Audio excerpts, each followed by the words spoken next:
Buonasera, le principali notizie. Inaugurato il nuovo anno giudiziario, a Catania protesta tricolore delle toghe contro la riforma del governo e la separazione delle carriere. A Palermo i magistrati manifestano il loro dissenso e lasciano l'aula. A Caltanissetta la denuncia del procuratore generale D'Anna: Gela è la città più armata d'Italia. Ancora polemiche su Agrigento, capitale della cultura, bufera dopo le dimissioni del presidente della Fondazione Minio. A Messina il paradosso della baracca che aveva inglobato la cabina elettrica. Dopo 30 anni demolita l'abitazione e bonificata l'area. A Catania, dopo l'esplosione che ha sventrato le due palazzine, si lavora per risalire alle cause, ancora sospesa l'erogazione del gas. Allo stabile di Catania, prima nazionale di Gina e Fidel, il racconto di un'amicizia fra due mondi opposti che si incontrano. Serie C il Catania, domani al Massimino contro il Giuliano, punta alla prima vittoria casalinga del 2025. Calcio, Palermo in campo domani a Reggio Emilia, in cerca della terza vittoria consecutiva, sempre atteso l'arrivo di Poja Palo.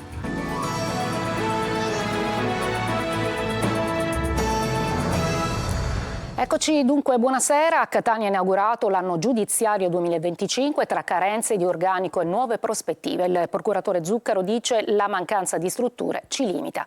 E c'è stata anche la protesta tricolore delle toghe contro la riforma Nordio e la separazione delle carriere. Tonino De Mana.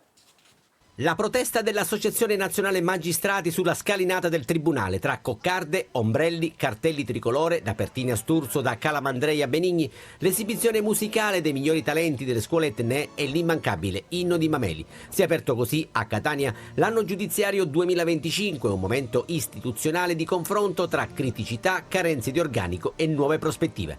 Un distretto, quello che racchiude Catania, Caltanissetta, Siracusa e Ragusa, dalle tante problematiche che si aggiungono ai mugugni contro il disegno di legge sulla separazione delle carriere in magistratura. In un'aula super affollata ed abbandonata per qualche minuto dalle toghe in segno di protesta, presenti Musumeci e Trantino, il presidente della Corte d'Appello di Catania, Filippo Pennisi, ha sintetizzato una relazione di 199 pagine, snocciolando numeri nei processi civili e penali in miglioramento, ma pur sempre con criticità, come il flop del processo penale telematico. Purtroppo dobbiamo confermare queste cattive notizie, non è un qualcosa che scopriamo stamattina. 87 tribunali hanno preferito continuare con i depositi cartacei.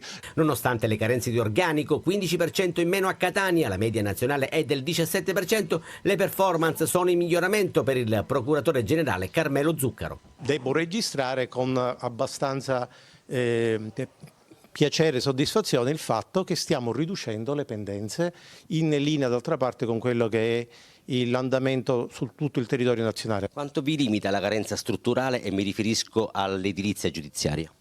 L'edilizia giudiziaria è uno dei più grossi problemi. Lei ha colto uno dei punti dolenti. Non riusciamo ancora ad avere la disponibilità dell'ex Palazzo delle Poste. Questo ci limita tantissimo. Non limita, come avete visto, i risultati, le performance, ma sicuramente rende molto più difficile il nostro lavoro. Fondamentale in tal senso sarà l'accelerazione sui lavori della cittadella giudiziaria di Viale Africa. E anche a Palermo i magistrati hanno protestato contro la riforma e lasciano così l'aula. Nella sua relazione il presidente della Corte d'Appello di Palermo dice: ci sono connessioni tra mafia e realtà politiche territoriali. Marco Gullà.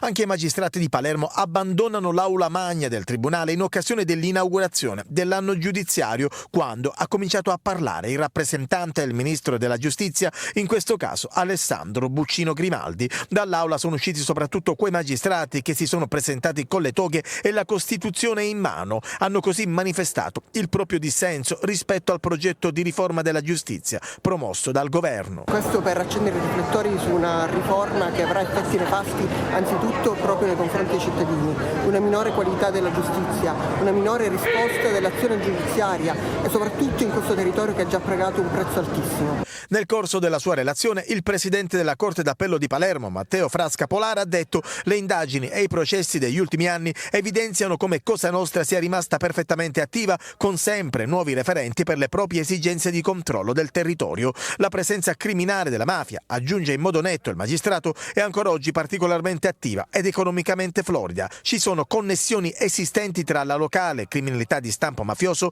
e le diverse realtà territoriali, economiche e politico-amministrative. Gela la città più armata d'Italia, lo ha affermato il procuratore generale di Fabio D'Anna nella sua relazione per l'inaugurazione dell'anno giudiziario a Caltanissetta. Rita Cinardi.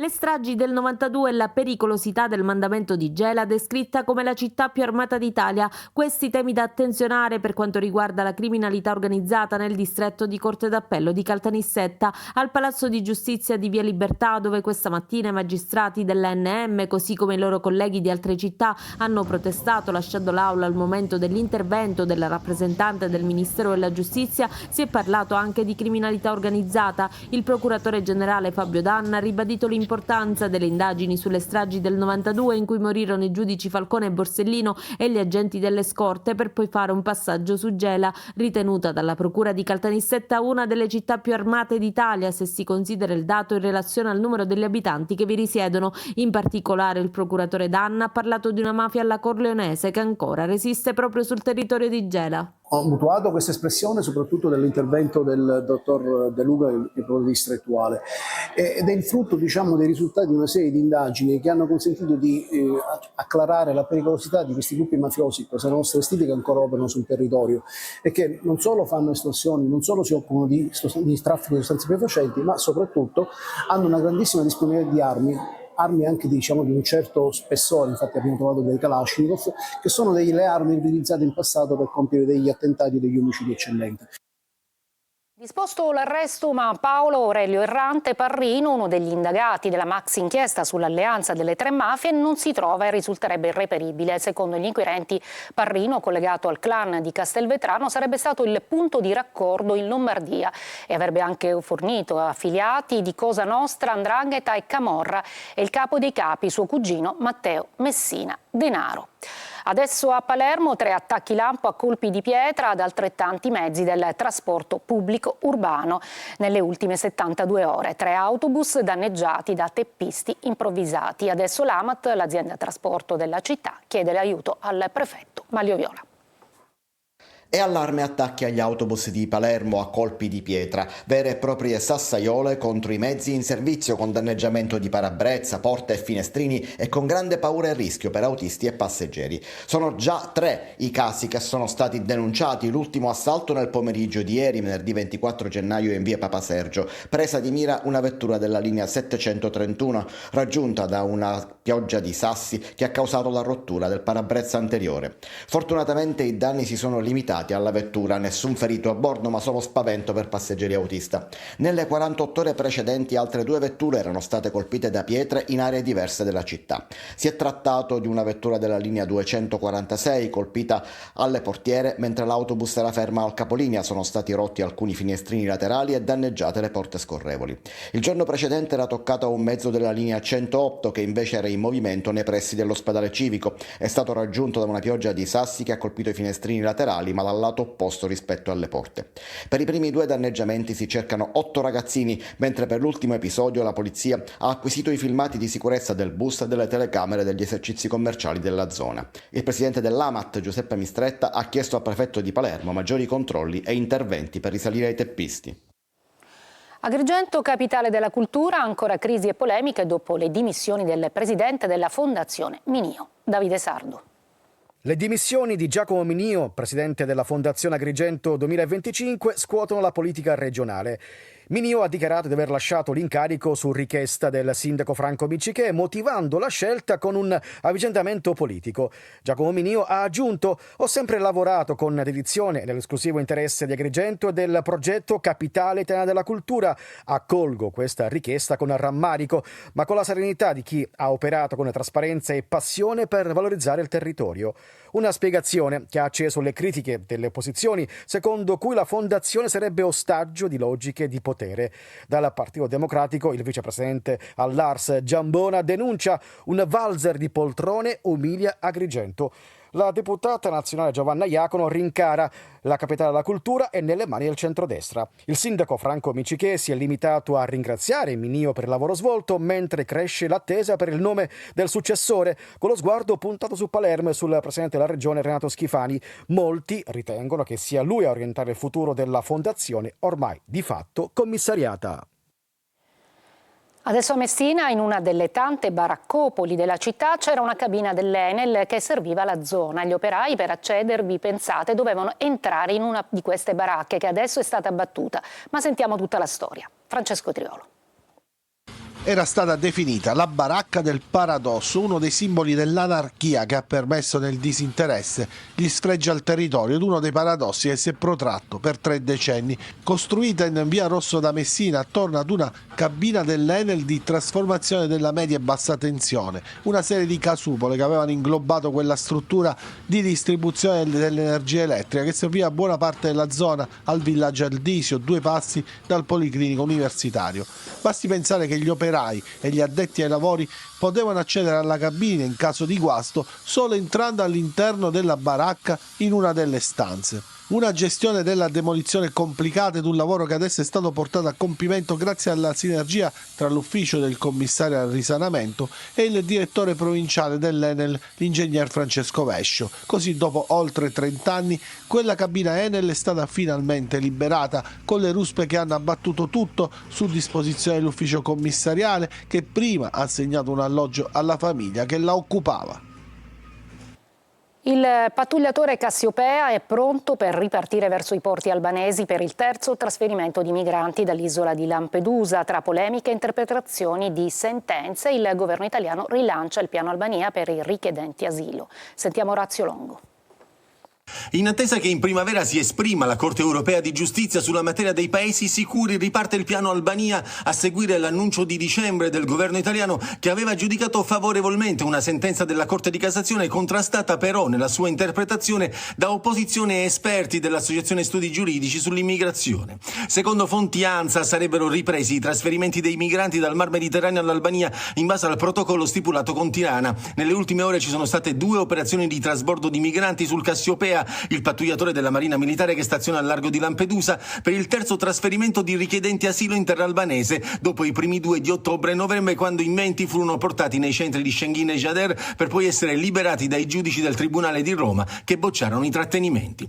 Ora gli stranieri a bordo sono 11, tutti egiziani e bengalesi. La nave è in attesa di caricare altre persone. Intanto sono 127 i migranti sbarcati nell'isola dopo il soccorso a 2 imbarcazioni salpate dalla Libia. 10 approdi in 24 ore per un totale di 469 persone. Disposti i trasferimenti dalla prefettura di Agrigento, mentre 2 egiziani sono stati arrestati dalla squadra mobile perché tornati illegalmente a Lampedusa nonostante fossero destinatari di decreti di respingimento. Secondo le statistiche, a fronte del calo di arrivi registrato nel 2024, 66.000 contro i 157.000 dell'anno precedente, nei primi 24 giorni del 2025 sono arrivate 1.742 persone, in aumento rispetto alle 1.298 dello stesso periodo del 2024.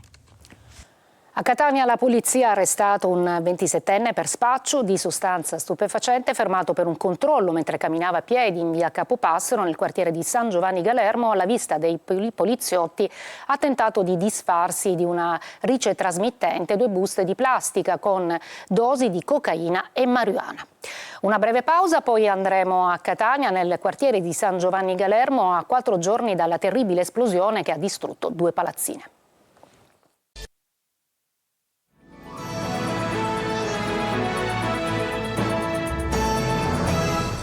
A Catania, dopo l'esplosione che ha sventrato 2 palazzine, si lavora per risalire alle cause. Intanto altri 1000 sfollati sono rientrati nelle loro abitazioni. Ancora sospesa l'erogazione del gas. Tonino De Mana.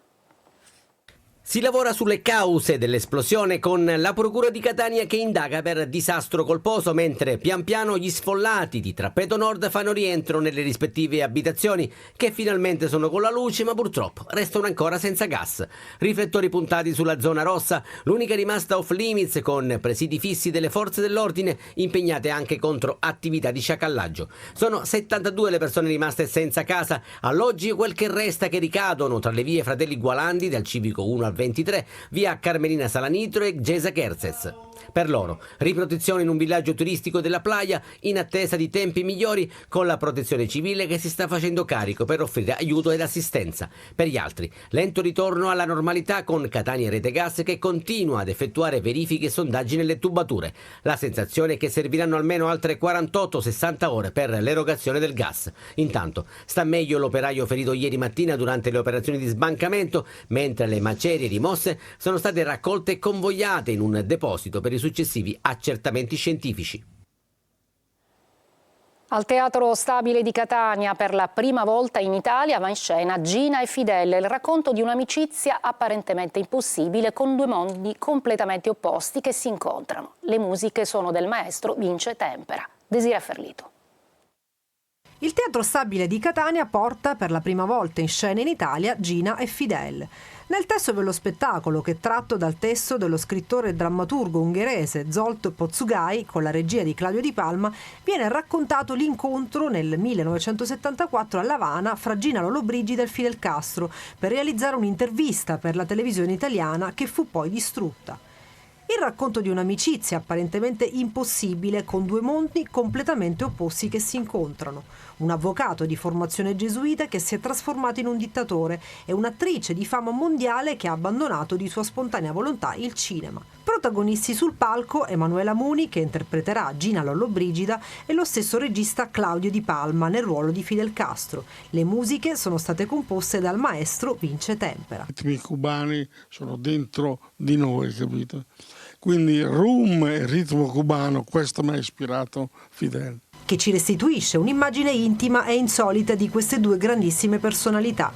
Questo spettacolo inoltre fa conoscere al pubblico una Gina Lollobrigida inedita, molto diversa rispetto alla diva immaginata da tutti. Un progetto di altissimo livello, ha dichiarato il direttore del Teatro Stabile Graziano Piazza. In piazza Stesicoro a Catania, come in tutte le principali piazze della Sicilia, sono tornate le arance della salute per iniziativa della Fondazione AIRC, che finanzia la ricerca contro il cancro. I volontari hanno distribuito reticelle di arance rosse, vasetti di miele di fiori d'arancio e marmellata d'arancia per invitare a sostenere il progresso nell'oncologia. L'iniziativa proseguirà anche domani. Adesso una breve pausa, poi con lo sport, con gli impegni di campionato per le squadre di calcio Palermo e Catania.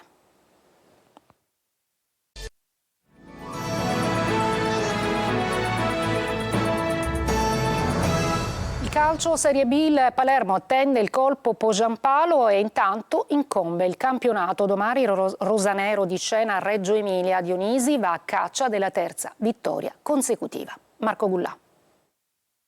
Non vuole parlare di mercato e quindi del possibile arrivo di Pogiampalo. Alessio Dionisi pensa solo al match di domani contro la Reggiana. Il Palermo Reggio Emilia va alla ricerca della terza vittoria consecutiva al termine di una settimana caratterizzata principalmente dalle voci di mercato, con l'attaccante del Venezia ormai ad un passo dal vestire i colori rosanero, testa solo alla Reggiana. Noi dobbiamo rimboccarci le maniche, sudare e lottare per ottenere il terzo risultato utile.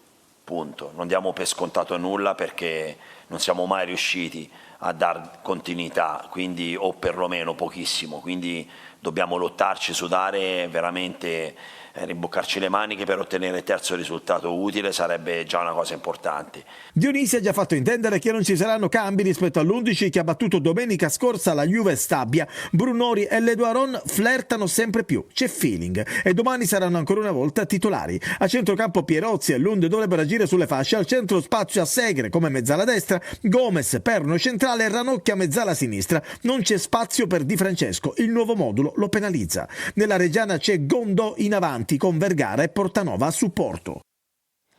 In Serie C il Catania in cerca della vittoria sempre sfuggita nel nuovo anno. Domani alle 12:30 al Massimino arriva il Giuliano. Toscano nel pre-gara ha parlato del mercato e dell'atteggiamento che serve in campo. Marco Carli.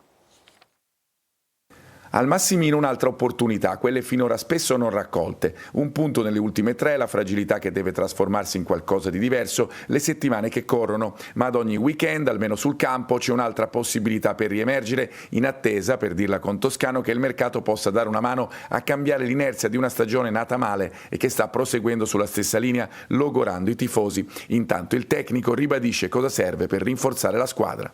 Serve cambiare strategia.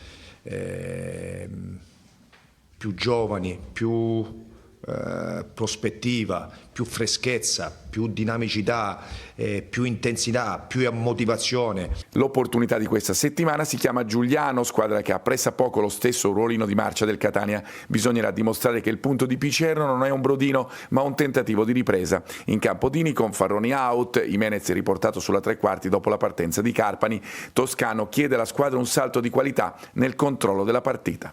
Noi rendiamo poco pericolosi gli avversari, però nelle statistiche subiamo 2 situazioni pericolose, un gol. Creiamo 6 azioni da gol, facciamo un gol. Quindi dobbiamo essere più cinici e più squadra, non consentire agli altri di essere ottenere più di quello che producono. Catania Giuliano in campo alle 12:30 al Massimino, sarà seguita come sempre da Telecolor, collegamenti a partire da mezzogiorno dallo stadio, commenti da studio, interazione da casa, 3 ore live concluse con le interviste in anteprima ai protagonisti. È tutto, grazie per l'ascolto e buon fine settimana.